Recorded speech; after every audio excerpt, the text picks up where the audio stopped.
What's up? Welcome to another episode of the Gangster Rap Odyssey. Hey, guess what? Today we're going to be checking out the Dogg Pound, their new record, W.A.W.G. We All We Got. I just wanted to give my thoughts on it. I've listened to it several times, and I'd love to know what you guys think about the record. If you haven't heard it, it's on Spotify, it's on iTunes, wherever. I'm not sure there's any hard copies laying around, but hey, we got a new DPG, like a real Dogg Pound album with Snoop Dogg and a few other people like the East Siders, and even the W.A.W.G is on here. I don't want to get too much into it before we start diving into the specifics, but what I want to answer is, is this a good record? A, but B, is it a good Death Row Records record? Because they put the logo on the front on the cover here. This is a Death Row Records project, and when I see that logo, I expect the music to be top tier. Everything has to be perfect. It has to be real good. And my question that I want to answer is, does it hit that mark? What does it do good? What does it do bad? Where could it be better? We'll just take a stroll through the record, and this is just kind of like a quick review. I'm not a professional reviewer or whatever, and I've only had a few days to really sit and listen to the record, but I have some thoughts already on it. So all these questions will be answered after. Well, let's do a commercial break, man. Commercial. Hey, subscribe to the channel if you like what we're doing here. I appreciate the comments, of course, and the likes, but also check out the podcast that we got on Spotify or Apple Podcasts, and yeah, just follow the channel, man. Appreciate it. So now that we got all that out of the way, let's talk about this record. We All We Got. Record just came out last week. Some of the producers that I've heard is Jelly Roll, not to be confused with the big white tattooed Jelly Roll guy, but the other Jelly Roll, which I always wondered when I heard them give a shout out to Jelly Roll. I was like, what, Jelly Roll? Like, that guy does DPG music? What? No, not that Jelly Roll. DJ Premier also does a track on here.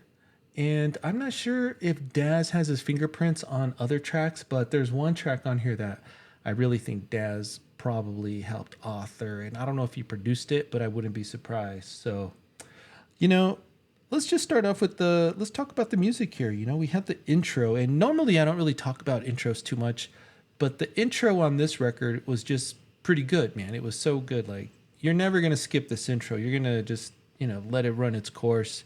It gets you right into the DPG mood, whatever they're going for here. We got Snoop Dogg, some cool vocals in the back here.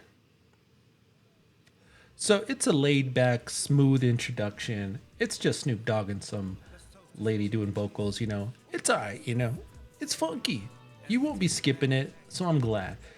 I grade it with with high marks. I give it a good score here. And as you know, I'm using the emoji grade scale, whatever. And right off the bat, I've given it a B, but I'm not sure if I'll change my mind. I'm thinking about it. But yeah, using emojis here. So it starts off great. I love the introduction. It's funky, it's smooth, it's got some soul in it. High marks for an intro. And then the first track, to start off the record is Smoke Up. Now this is the shit, man. Like, it starts off, it's bouncing, man. It's slapping. That bass is dope. Snoop Dogg starts it off. Corrupt comes in again, or at least he comes in second. And it feels good to hear some Snoop and Corrupt and Daz on the same track again. And they sound good, man. They, I don't know if you can say they sound older, they sound mature, but it's been a while, man. But you get them all together, they still sound pretty good so far. I know it's early in the record here, but the first song, Smoke Up, I got to give it high marks, Track 2, we'll call it. Hearing Daz rap with these guys again is just sweet, because Daz, he hasn't really changed much. His style has never been, I don't know, it's Daz. And he hasn't switched it up too much. Now, Corrupt, you can always argue that, oh, Corrupt was better like back in the dog food days or whatever days. Corrupt has these eras to him. Similar to Snoop Dogg, he's got these eras to him, but Daz just has like one era. At least when it comes to his rapping. His production, you can argue that there's errors there, of course, but for his rapping, he's consistent across his lifetime. So I love that. It's a great start. The beat is dope, Doo doo doo doo doo doo. It's dope, man. So, I like that song. The first song here, Smoke Up. And then, we get into the second song, We All We Got, which is the title track. And it's pretty crazy, man, because we got the Eastsiders on here with Snoop Dogg and the Dogg Pound. Man, what a posse track. I mean, it's like the Super Voltron of Dogg Pound. We're just missing like Warren G maybe, There's other guys that are missing, but hey, to have the Eastsiders and the DPG on one track, maybe in the past we kind of took it for granted, but to hear it today on some new shit, it's good shit, man. It's good shit. I'm gonna give that one a good score, a high score. I'm gonna give it that flamey emoji, And it's a worthy star track. Is it the crown jewel? I don't know, man. I don't know. Thinking about it, It is a really great track, though. So I don't know who produced it. They might shout it out. But We All We Got. It's a worthy title track, Dad. So where else do we go from here? I'm a dog. Okay. So obviously these tracks are slapping, man. Like the bass, it's got some it's like futuristic G-funk or something. Might be the best way to describe it. It's like doom. Like ain't no stopping you from bobbing your head to this shit, man. Like you almost can't not do it, man. Like fucking shit is dope. Corrupt, the way he's rhyming on this one, I like it. You could argue that he's like slower than he used to be, but the attitude and the mystique of Corrupt is still there, man. You can still find it here, and if anything, he's a little bit more real now. It's crazy. I like I'm a Dog, man. So far, we got like, and I'm just gonna count the intro as a song, man. We got 4 tight songs in a row, man, and I'm scoring them pretty high here. They're fire. And I'm happy with what we got so far. Like this is a great reunion record, man. Like I didn't know what to expect. It could have been bad, But so far so good, Hang in there though. We got 14 tracks on here. We've gone through 4. Let's go to the next one here. Need Some Space. Now this one, I knew this stupid song would grow on me, man, because I gave it a low score, but then the more I hear it, I'm just like, damn it, man, this one's gonna grow on me, man. So I mean, I started off with the little yawny emoji on it, like but like I said, man, it's grown on me, and I think I might move it up to I don't know, maybe it's a mid track, it's not like whack. I mean, what do you guys think about this Need Some Space track,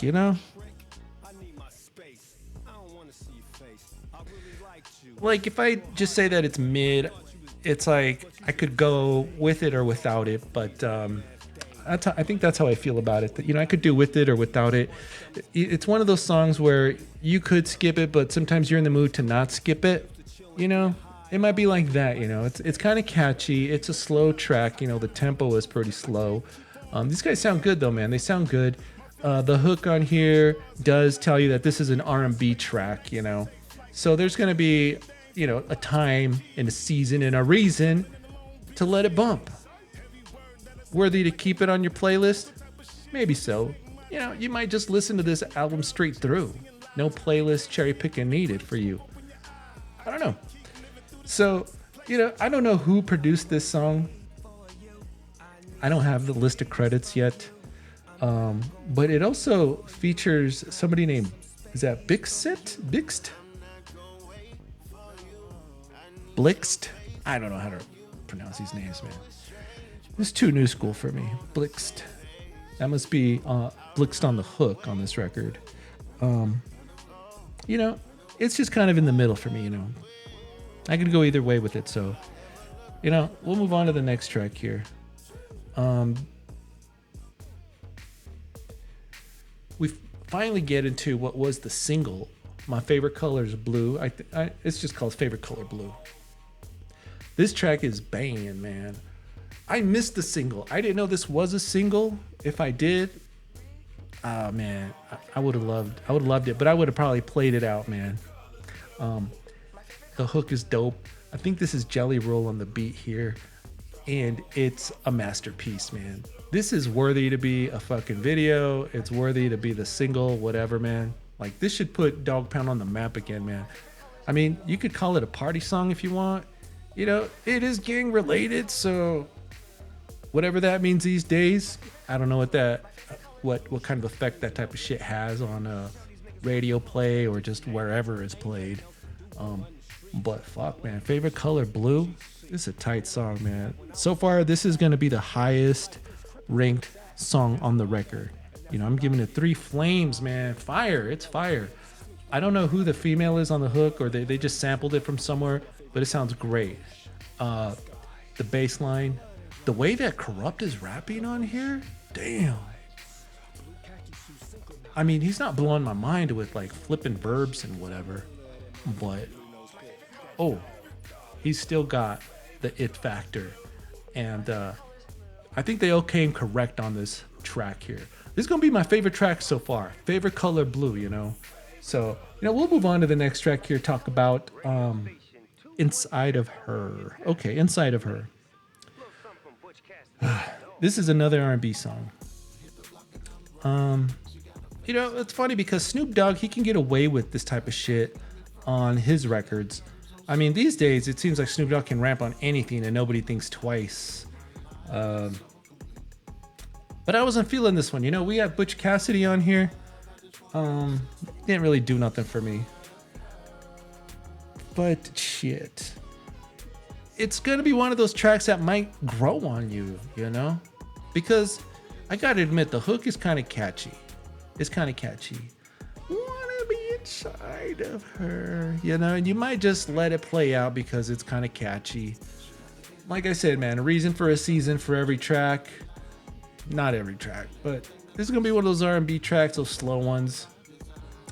I don't know, man. Not really my thing, but I could see myself not skipping it. In fact, I could see it growing on me later. I recognize when that's a thing, you know, so only time will tell, you know. So, you know, track number 8 here, House Party. You know, we're about over halfway through the record, and so far I'd say it's cool, man. It's cool. So far, I'm pleasantly surprised, you know. Why would I be pleasantly surprised as DPG? Because it's been so long, you know. That DPG project backed by Snoop Dogg on the Death Row label of all places too. Interesting. Anyways, House Party. You gonna like this song. It's got up tempo. It's that futuristic G-funk type of shit. You know. This is a song that maybe Daz has his fingerprints on. You know. I don't know if Daz has any, but if he did, I would immediately say probably this one. You know. So, it's cool, man. Talking about the good old party days, whatever, you know. I don't know. Who's out there doing? DJ spinning the music. I haven't memorized the lyrics or anything, but this is a great party song, man. You got a party, whatever, a crowd. This is the song to play. Much props. I'm going to give this one a pretty high score, too. You know, it gets a little flame emoji, so... You know, that's the 8th song on here, and so far so good. You know, we're I think we're gonna get a good score here. So we'll go to the next track here, After Hours, featuring DaBaby and Butch Cassidy. You know, they're yelling out Death Row, but I just can't get used to it. You know, I can't. It's like, is it really Death Row though? You know, I can't get used to it. Butch Cassidy. How many of you guys are a fan of him? You know, let me know. Let me know if you are. I'm just not. I'm just not never looking for any Butch Cassidy. So let me know where to start if I wanted to. Does he have records out? You know. I don't even know if that's Butch Cassidy rapping right now in the beginning of the track. That could be DaBaby, which is another question I got for you guys. DaBaby, you guys down with DaBaby? Is any good? Y'all let me know, man.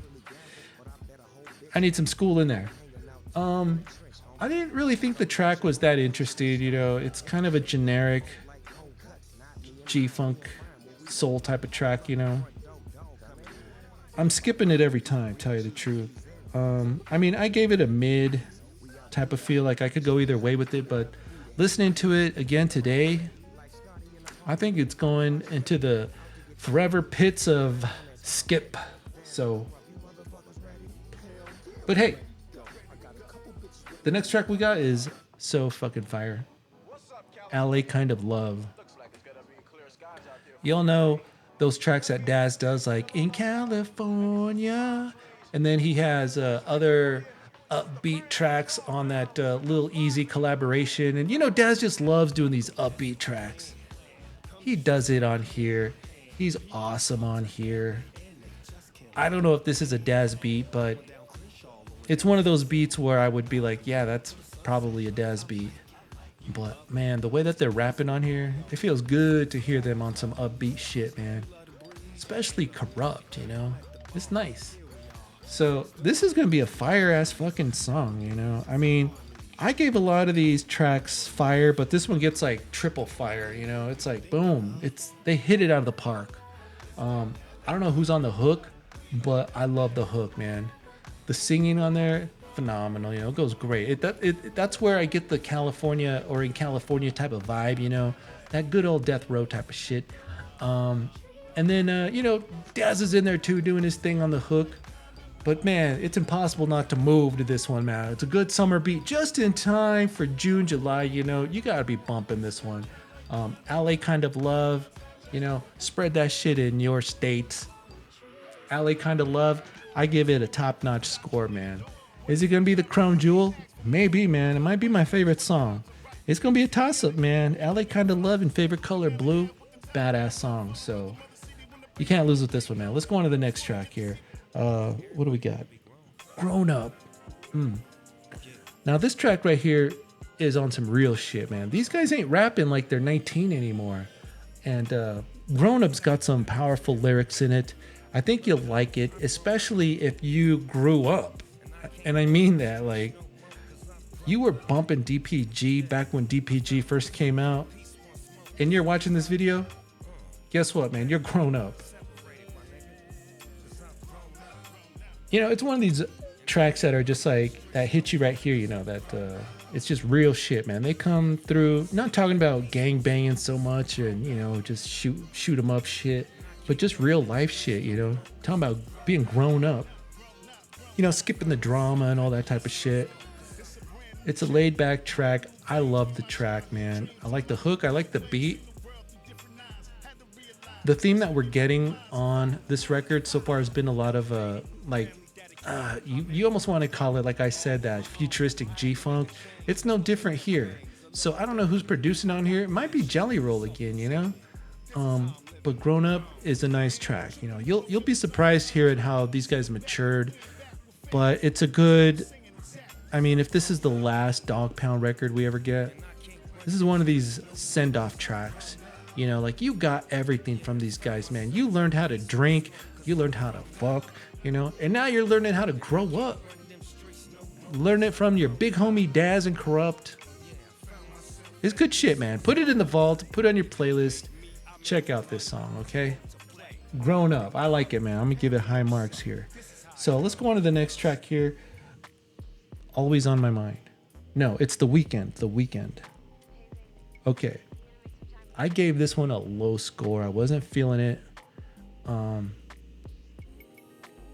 don't know. I don't even think it's gonna grow on me. I'm gonna give it a second here, though. Okay. I'm playing this. I'm playing this live. Let's see. No, man. No. Like for me to listen to this song, I would have to be like super high and just too paralyzed to move, you know. But see it as I haven't done any mind altering shit in like 7 years. This is gonna be skipped every time. Every time. I'm not paralyzed. You know, it doesn't offend me that much. It's just kind of boring to me, you know.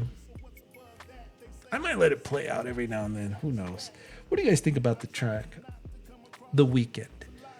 You know, I noticed that we got some people on here like Jane Hancock and October London. I don't know who those people are.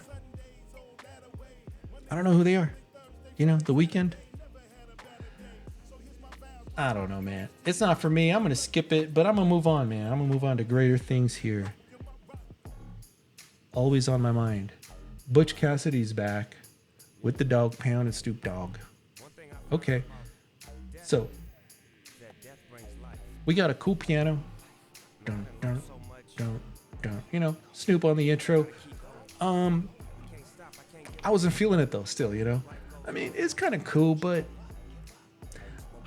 it's a toss up for me, you know. It's a coin flip. Like, it could go either way on any given day, whether I'm going to let it play or I'm going to skip it. What do you guys think about it? You know, let me know what you think about Always on My Mind. It's just one of those tracks that I just don't know, you know. I appreciate the beginning though, where they're kind of throwing, you know, shout outs to the homies are rested in peace, you know, Nate Dogg, you know, Nipsey, Slip Capone. I don't know, it's cool, man. One of those songs where you just kind of reminisce, you know. Time and place, reason and season. But for me, I don't know, man. Some days I might play it, some days I might move it along, might keep it moving. But, you know, I'm going to keep it moving right now. Who the Hardest? Produced by DJ Premier, of all people. You know, it's cool. They are calling it the last record. They have RBX, the W.A.W.G, with the Dogg Pound and Snoop Dogg on this track. It's a cool track. You know, to hear Rage and RBX, those guys sound phenomenal on here. They sound great. I'm happy that they still got it, you know. I love it. And it reminds me of like the DOC's record where they had like everybody and their mom in it, you know. One of those posse tracks where you just throw in everybody in the kitchen sink. You come out with something classic that people will talk about for years later. In my opinion, this is a kind of like one of those tracks, you know, maybe not as epic and legendary as the ones that I mentioned, but it still gives me shades of that. And I appreciate it, especially hearing W.A.W.G and RBX back from the grave, you know, fucking awesome, man. Let's go. So all in all, you know, I think I'm going to keep the score that I gave it of a B. I'm going to give it a B. It's got a lot of dope tracks, you know, great tracks, but then it has some in there that kind of helps spread it out to just like, they're just kind of like toss-ups or just lame, you know. Lame is kind of a harsh word. It's better to just say like a toss-up. Like, I don't know, man. One day I might listen to it, the other day I may not, but you know, there's a couple that I'm just never gonna listen to. So I think a score of a B is fair. You know, to give it a B for these guys who came together under Snoop Dogg's new guidance under Death Row, and they came out with this, I'm actually kind of impressed. I'm really impressed with the beats that they picked, because that could have been bad. The beats were dope. I'd say 90% of the beats were pretty dope. I'm impressed with some of the features too, the Eastsiders, RBX, W.A.W.G, of course. You know, Butch Cassidy, I don't know Butch Cassidy that well, but he's never offended me, you know, when he's on featured on records. But you guys can school me on Butch Cassidy. Let me know where to check out some good shit. I'm glad that they didn't just bring in these acts that have no business being on a Dogg Pound record. Like, I don't know, any of these Tight Jean rappers or, you know, I don't want to say any names, but you guys know what I'm talking about, right? Like people that just don't fit in. Like they didn't force them in just to try to sell records or anything. You know, well, they brought the crew back. You know, that's what we love. Like, yeah, man, let's fucking a man. Where's the fridge of 40s? Because that's what I'm feeling. That's the vibe I'm getting here. So, what else, man? Okay, you know, let's talk about the good. You know, the good, like I said, the beats, the rappers that they picked on there. I think the length is actually works to its favor. It wasn't like over an hour, and if you have a record that's like 100 and like or like 80 minutes or something like that, it can be a tough. It could be a tough listen. Let me tell you. This one, not even an hour. Easy listen. Check it out, in my opinion. The lyrics are pretty mature. It's like, you know, these guys are older now, you know? You're older and I'm older, so, you know, we're kind of on the same plane here. I get it, you know? What could have made it a little bit better, I think, you know? Yeah, so far, that's the good, you know? It has a good score, plenty of dope songs, but what could have made it better? How about some Dr. Dre, you know, like just on a track, you know? That would have been cool to have him back in here. Warren G would have been a cool feature. I don't know what's going on with like Little Half Dead, but that would have been kind of cool, you know. A lot of the other guys are just not around anymore. But you know, I'm here. I'm not trying to be petty, you know, but you know, I'm being petty. I know. You know, it would have been cool to have some more throwbacks in here. Ice Cube, Banks, Too Short, MC8. Not too many because it would have just became a generic record, a mixtape of some sorts. But it would have been kind of interesting to get like an Ant Banks beat, you know. That would have been crazy. Maybe just one song with like MC8 or Ice Cube or Too Short. You know, these guys had made memorable songs with Snoop Dogg and Daz and Corrupt. You know, it'd been. I would have loved to hear them just do one more song. You know, one more fucking song. So let's answer the question: is this a good Death Row album? This is a good album, but I don't think it's a good Death Row album. And hear me out on this. For some reason, when you put that Death Row label on a record, there's some kind of like mystique that needs to go with it. I don't like it being just slapped on new music and just being like, yeah, I bought Death Row and here it is. It's like, it's not the same. You know, there was something to be said about, I guess, the menacing presence of Suge Knight to the Death Row record label. Probably the same way that Easy E had his presence respected on Ruthless Records, and when he passed away, it was not the same. You know, it wasn't the same when Tamika ran it. I'm not saying Snoop is gonna run it to the ground like Tamika or anything, but I'm just saying that the big guys aren't there, and it feels different. I think also the lyrics and the theme of these guys just being a little bit more mature now are almost like, yeah, it's like the nail in the coffin. Like that's it, you know. The show is over. This is the end. It feels like if this was an epic movie, that dog food would have been like the beginning, and then this is the end, you know. And that's okay. Like I'm totally cool with that if that's the case, because it kind of feels like that. And to put the Death Row label on it, it's it's kind of sad, you know. To be honest, if I had to be honest and talk out of my heart, I'd say it's kind of sad. Like it's almost like the building's there, but the soul, like there's no soul there. Like the Death Row soul isn't there. It's just kind of like being slapped around. Like Snoop's just kind of slapping it on things. It's very hard for me to explain, you know, when I think about it. But I think the best way that I could say it is that it's a shell of what it used to be, and this album didn't change my mind on that. Even though it brought in Snoop, Daz, Corrupt, the guys who were the OGs of Death Row, I think just not having Suge Knight around makes it not really Death Row. I don't know if I'll change my mind later or if I'll feel different, but yeah, I don't know. You guys let me know what you think. How do you feel about Death Row doing records again. You know, does this feel like an actual Death Row album to you, or not really? Is it just gonna take a while? Like Death Row had, there was always like some kind of drama involved, and now there's like no drama. There's like nothing. It's just these guys. I mean, granted, they're the guys that made Death Row, but not having Suge there, not having the drama, just doesn't feel like Death Row. That doesn't mean it's not a good record. It's a fucking great record. Record of the year? I don't know. It could be a contender. Yeah, I like that Spice One record that just came out. This one is pretty good too. I give it a B. That's my score. Let me know what you guys think in the comments. I'd be curious to see what you guys feel about this record. W.A.W.G. We got the Dogg Pound. Thanks for checking out this episode. I'll be back for another one. Subscribe. I'm out. Peace.